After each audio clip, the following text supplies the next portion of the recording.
पंकज जी, कोटा से। राधे। राधे राधे महाराज जी। महाराज जी, लोग तीर्थ स्थान पर तीर्थ याटन करते हैं, जबकि भगवान सभी जगह हैं, कन कन में हैं, तो धार्मिक स्थलों पर जाना चाहिए या नहीं महाराज जी? मेहंदी में लालिमा होती है ना।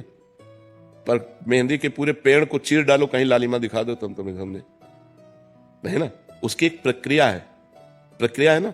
उसके पत्ते तोड़िए, उसको बांटिए, बांट के लगाइए, आधा घंटा लगा रहने दीजिए, फिर धो दीजिए। तो आपको दूध में घी है, पूड़ी पका सकते हो, लेकिन घी है उसी में।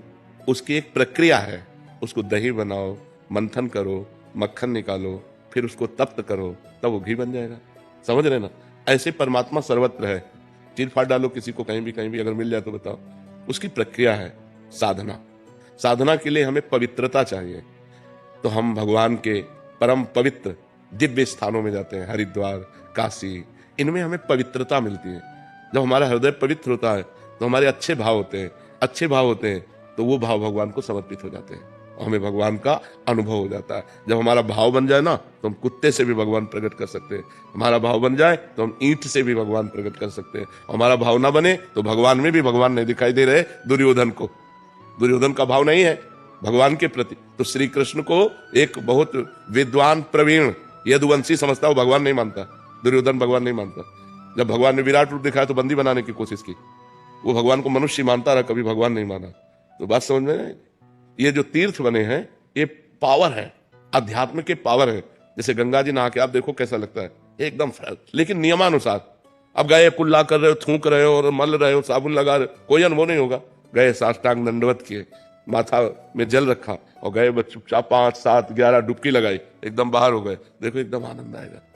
वृंदावन आए, परिक्रमा लगाओ, बिहारी जी के दर्शन करो, किसी का दिया हुआ कुछ खाओ मत, रजरानी लगाओ, नाम जप करो। जब जाओगे तो एक अच्छा अनुभव होगा, एक आनंद अनुभव होगा। अब यहीं आओ, इधर उधर सब गंदगी करो, तो जब जाओगे तो कुछ हाथ नहीं लगेगा।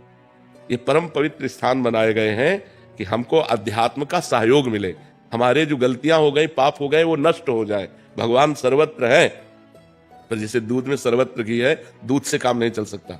उसका प्रक्रिया, तो ऐसे प्रक्रिया का मतलब साधना।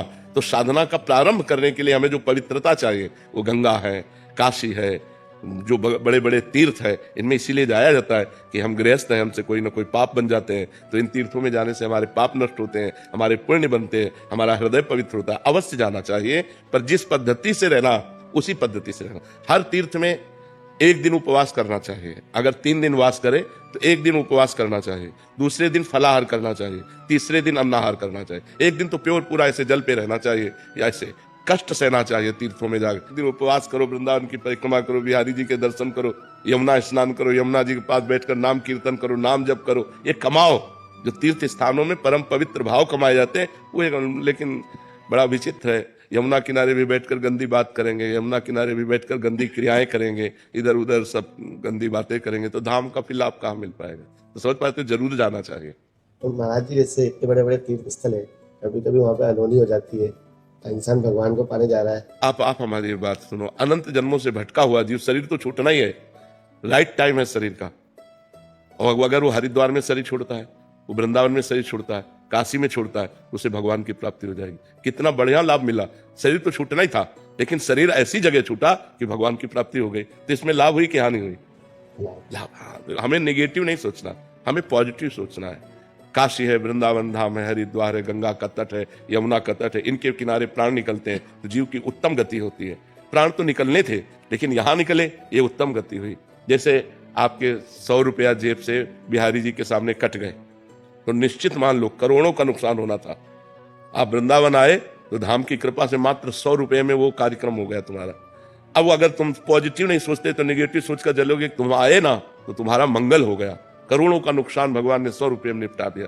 या ठोकर लगी, थोड़ी चोट लग गई, बहुत बड़ी हानि, थोड़ी सी चोट में निपटा दी। उसे हम नेगेटिव क्यों सोचे, उसे हम पॉजिटिव सोचे। जो सत्य है, ये परम सत्य है, कोई बहानेबाजी नहीं, ये परम सत्य है। 2 मित्र थे, एक जब सयाने हुए तो शराब पीने लगे, गंदे आचरण करने लगे, वैश्यागमन, जुआ खेलना, शराब पीना, ऐसे सब। और एक था रोज गंगा नहाने जाना, भजन करना, शास्त्रों का स्वाध्याय करना। तो बहुत दिनों के बाद दोनों मित्र मिले, दूर से देखा वो गंगा नहाने वाला आ रहा है, और उसने देखा कि वो हमारा मित्र जो भटक गया गंदे आचरणों में वो आ रहा है।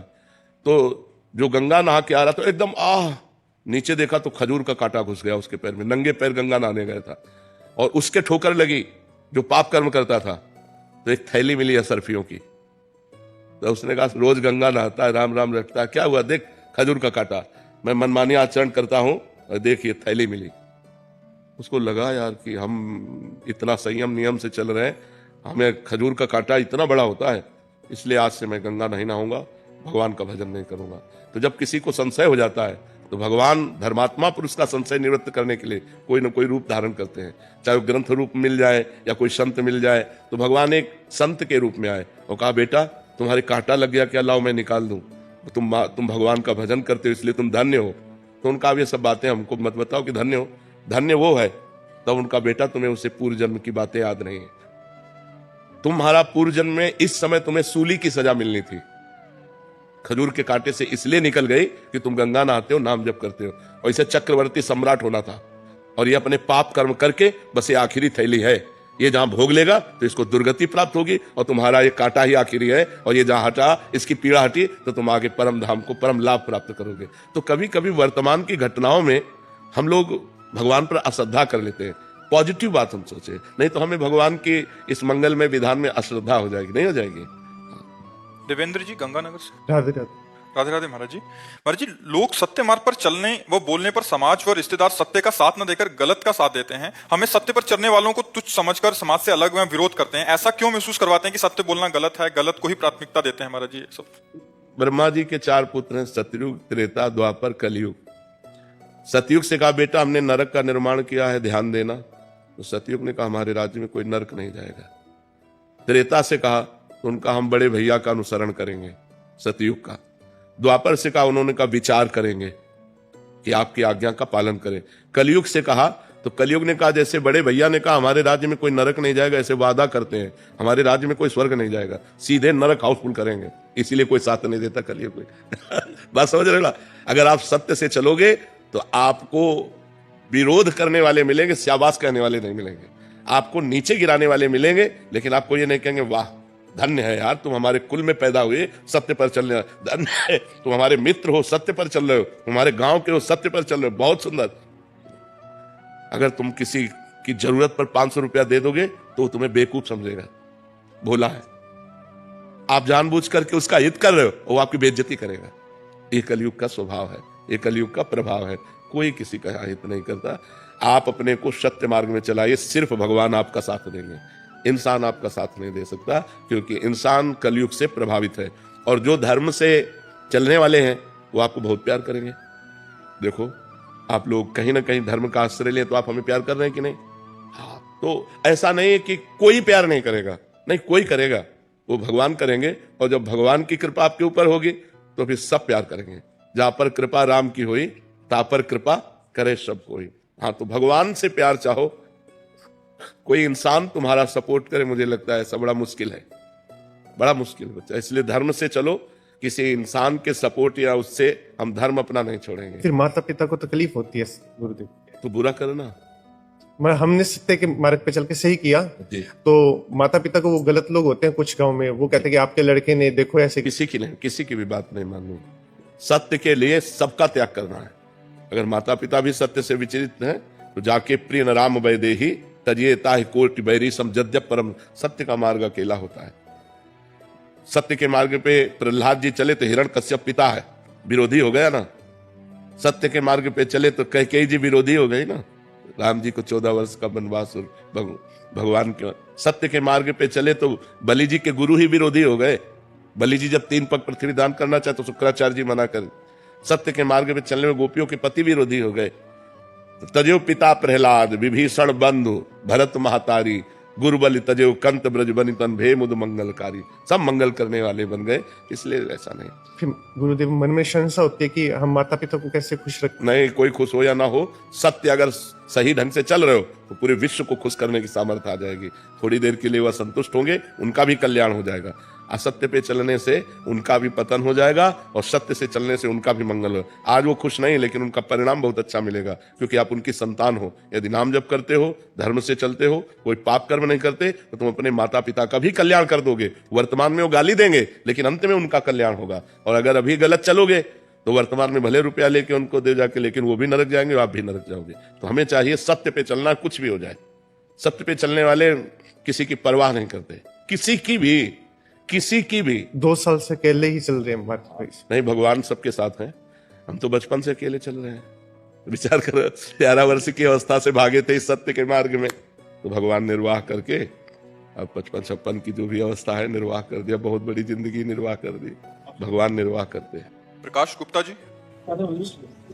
राधे राधे। महाराज जी, मीरा भाई जी, रामकृष्ण परमहंस जैसे संतों के जीवन से प्रेरित होकर मैंने एक गुरु की कामना की। ईश्वर ने मेरी प्रार्थना सुन ली और आपको गुरु रूप में मेरे लिए भेजा। आप इस समय में उन संतों जैसे हैं जिनसे भगवान ने मुझे मिलाया है। अब मेरा जीवन आपकी आज्ञा, श्रद्धा और समर्पण में पूर्णतः समर्पित है। महाराज जी, मेरा स्वभाव अत्यधिक बुद्धि प्रधान है। हर एक चीज को तर्क और विवेक से देखता हूं, पर भीतर कहीं ये भी समझ है कि आध्यात्मिक पथ पर भाव, श्रद्धा और समर्पण ज्यादा आवश्यक है। कृपया मार्गदर्शन दें कि मैं बुद्धि प्रधानता से भाव प्रधानता की ओर कैसे बढ़ सकता हूँ। बुद्धि प्रधानता कोई नुकसान वाली चीज थोड़ी है। कितना लगाओगे बुद्धि, उस अनंत में कितना लगाओगे। तुम्हारी बुद्धि ब्रह्मा जी के द्वारा बनाई हुई एक अंश में है। अनंत ब्रह्मांड है, कितने जीव हैं, एक बुद्धि है। उस अनंत परमात्मा में तुम्हारी बुद्धि कितनी काम करेगी। जैसे एक सीपी है, वो समुद्र को उलीचना चाहे तो उलीच पाएगी क्या? तो हमारी बुद्धि सीपी की तरह है और भगवान समुद्र की तरह है। तो बात श्रद्धा से बनेगी। ज्ञान भी श्रद्धा से ही होता है। श्रद्धावान लभते ज्ञानम तत्परा संयतेन्द्रिय ज्ञानम लब्ध्वा पराम शांति मचरेणाधिगच्छति। बात मान लो और उस पर चल दो, तो उसमें फिर अनुभव होने लगेंगे। और तर्क के द्वारा हम परब्रह्म परमात्मा को तो नहीं जान सकते, अपने बुद्धि के विषय को ही जानेंगे, परमात्मा को तो नहीं जान पाएंगे। जैसे किसी व्यक्ति को मिलते हैं तो उसके गुण दोष देखने की इच्छा क्यों होती है? मतलब उनको ना देख के उससे आगे बढ़े। कोई भी चीज आती सामने, उसका गुण, ये व्यक्ति अच्छा है, ये बुरा है, ये सब चीज नहीं। तो जब किसी व्यक्ति को देखो तो परम बुद्धिमानी तो यह है कि उसमें परमात्मा को देखो। तात सुनहु मायाकृत गुण और दोष अनेक।